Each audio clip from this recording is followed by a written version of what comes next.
You're listening to the Land Use Podcast, brought to you by the Alberta Land Institute. This month's episode is an overview of the Community Resource Guide, Sustainable Healthy Soils in Alberta by Sukhwinder Singh, available on our website.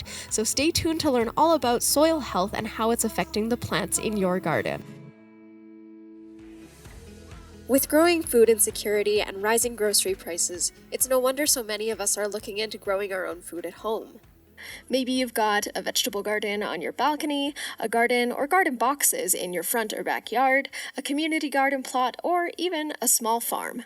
But before you can start growing, you need to consider what you're growing your plants in: soil. Soil is so much more than a bag of dirt you picked up from your nearest garden center. Soil is a naturally balanced combination of organic matter, minerals, gases, liquids, and organisms that together support life. It's a living ecosystem continually undergoing various biological, chemical, and physical processes at the same time. All of these factors affect the soil, which affects our plants, which then affects our food. But soil is more than a tool for growing food. It stores, supplies, and purifies water, modifies our atmosphere, manages carbon, and provides the building blocks for our ecosystem. And no soil does all of this better than healthy soil. If we're going to protect the health of our soils, we have to look at soil as a dynamic, living, and finite, non-renewable resource. So what affects our soil health? Regional factors such as agroclimatic conditions, soil type, crop combinations, and climate, and land use like growing trees, grains, or grass affect the soil's ability to control water flow, transport solute, retain and cycle nutrients, and offer habitats for biodiversity.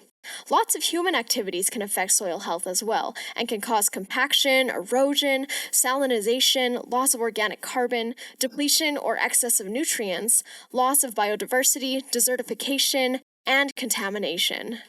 So what can we do to protect soil health? Well, we can start by understanding the 5 basic land and soil management principles outlined by the U.S. Department of Agriculture. Principle 1, soil armor. Soil armor means keeping the soil covered to help control soil erosion, check weeds, mitigate soil temperature fluctuation, reduce soil compaction, and provide improved habitats to soil organisms. The cover can be living plants, crop residues, compost, or synthetic tarps. Principle 2, minimum soil disturbance. Generally, you want to try to disturb your soil as little as possible, since disturbance can harm soil biodiversity and leave the soil vulnerable to erosion. Soil disturbance can be mechanical, like tillage, chemical, like pesticide application, and biological, like overgrazing. You can mitigate soil disturbance through practices like conservation tillage, integrated pest management, and rotational animal grazing. Principle 3, plant diversity. Growing a variety of different plants has a lot of benefits.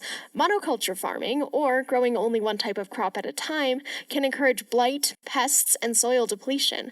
So growing multiple different types of plants can suppress disease and pests, reduce soil depletion, increase biodiversity, and provide you with a variety of different fruits and vegetables.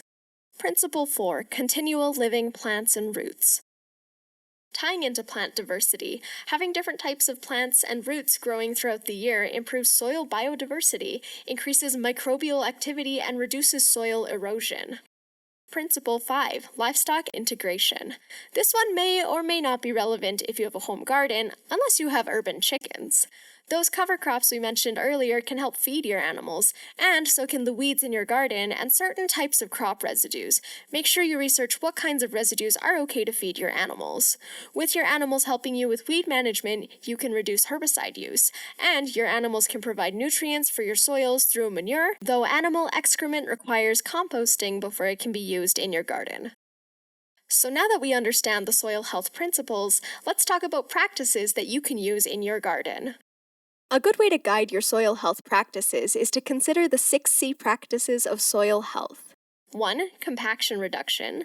2. Conservation tillage. 3. Crop and animal diversity. 4. Continuous living plants. 5. Cover crops. 6. Compost and organic amendments. All of the 6 C practices enhance the soil through different mechanisms, so let's go into a little bit more detail. Compaction reduction.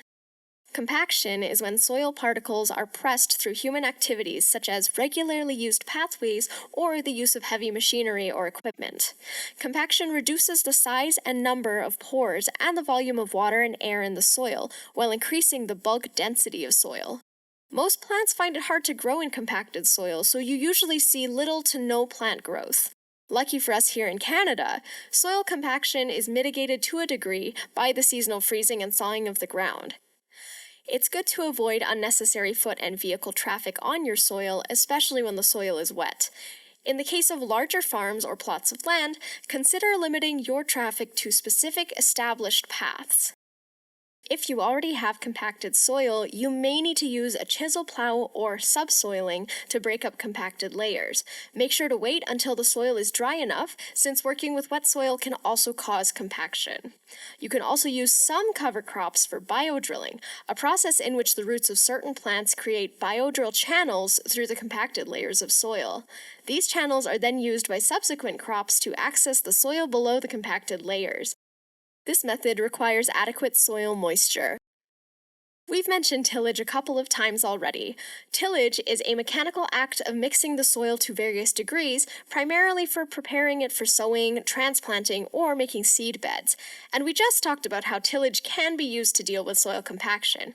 It has a whole host of other uses and benefits like weed control, facilitating faster decomposition of crop residues or organic amendments, incorporating amendments and soil-applied pesticides into soil, soil aeration, stimulating soil microbial activity by breaking soil organic matter that helps in maintaining soil structure, and promoting faster warming in the spring, which leads to earlier or more uniform plant germination. But let's think back to soil management principle 2, minimum soil disturbance. Since tillage disturbs the soil, it has all of the drawbacks that come with soil disruption, like wind and water erosion, disrupting the connection between topsoil and soil microbes, and can lead to compaction when the soil is wet. So, to till or not to till? Actually, there's a third option. Conservation tillage falls between no-till and conventional tillage and means reducing the number of passes while tilling and reducing the depth or intensity of tillage. While no-tillage practices are responsible for improved soils across Alberta, which tillage practices are most effective depends on several factors. Climate. No-till can be better for drier regions since it helps conserve soil moisture, whereas tillage helps dry up wet soils for planting. Pest and weed control. In conventional farming, pests and weeds are managed through the use of pesticides and herbicides, while on organic farms, tillage is often used to manage pests and weeds. Soil type. Poorly drained clay-textured soils may make it difficult to transition to no-till. Acidity. Pay attention to your soil's pH if you choose no-till, as acidity can build up on soil surfaces due to ammonium-based fertilizers. If you've already been using conventional farming practices, you may already have a buildup of acidic soil, which may make transitioning to conservation or no-tillage difficult, especially if you're also transitioning to organic farming practices. Residues. Crop residues are often incorporated into the soil through tillage to provide organic amendments to the soil. However, leaving the residues as soil cover not only mitigates the negative effects of tillage, but also gives you the added benefits that come with soil armor. Be aware that certain crops leave more or less residues, and you may need to use new equipment or techniques to adapt to crop residues.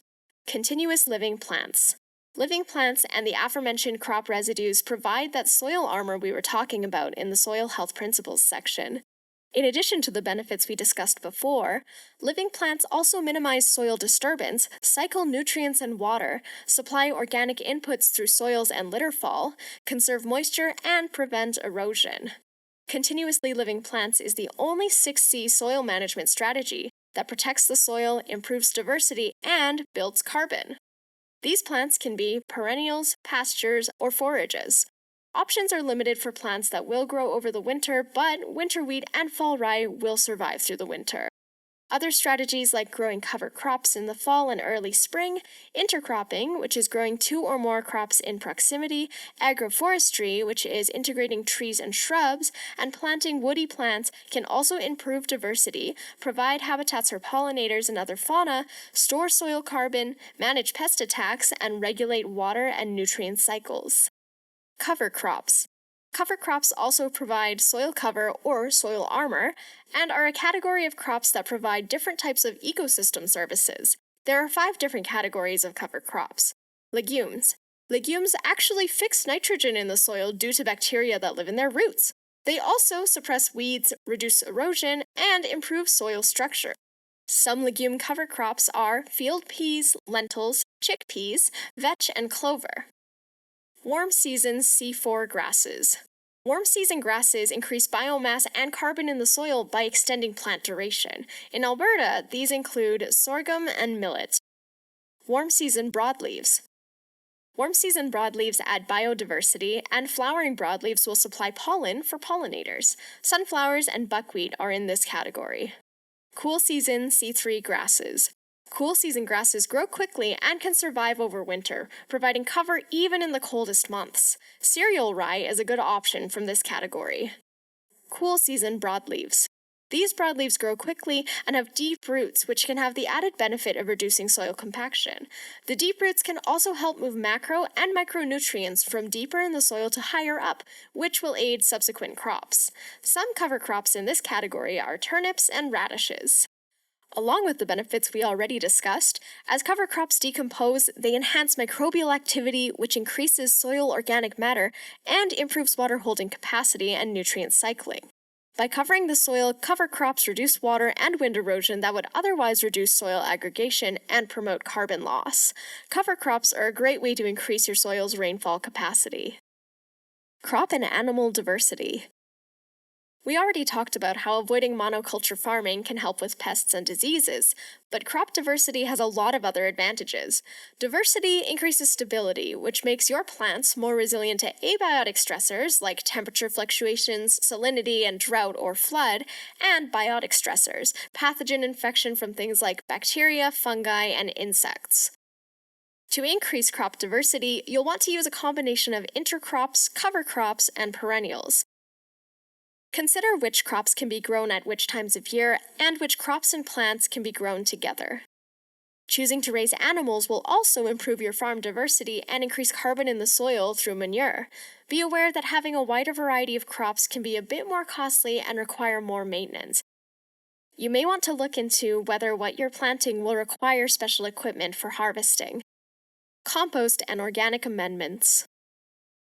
Anytime you add carbon-based materials to the soil, that is organic soil amendment. This includes waste from humans, animals, food, and plants. So, your compost, residues, and animal feces. Organic amendments have lots of soil health benefits. They increase water availability and capacity, microbial activity, and nutrient availability, and help improve soil carbon. It's usually best to add amendments in the spring or fall after harvesting crops. Depending on the type, your amendments can be added directly or may need to be processed. You may already be composting your food waste. Composting is a form of processing amendments. Traditionally, composting can be done in your backyard and involves decomposing organic matter, your food scraps, yard waste, and potentially even sewage, into an organic compound called humus that is then added to your soil as an amendment. Look into what composting programs and resources are available in your municipality. Amendments can be super beneficial to your garden, but require a bit more technical knowledge. If you're interested in amendments, there are a few challenges you need to consider. Human and animal waste-based amendments contain pathogens and are regulated by the provincial government. Make sure to follow the provincial guidelines to prevent negatively affecting air, soil, ground, and surface water. Tillage may be required to add amendments, which is a problem if you're wanting to take a no-till approach. Amendments can cause concentrations of phosphorus, potassium, zinc, and salt in the soil, which can negatively affect human, animal, and environmental health. So as you go about your food growing journey, remember that we can't talk about growing food without talking about soil health.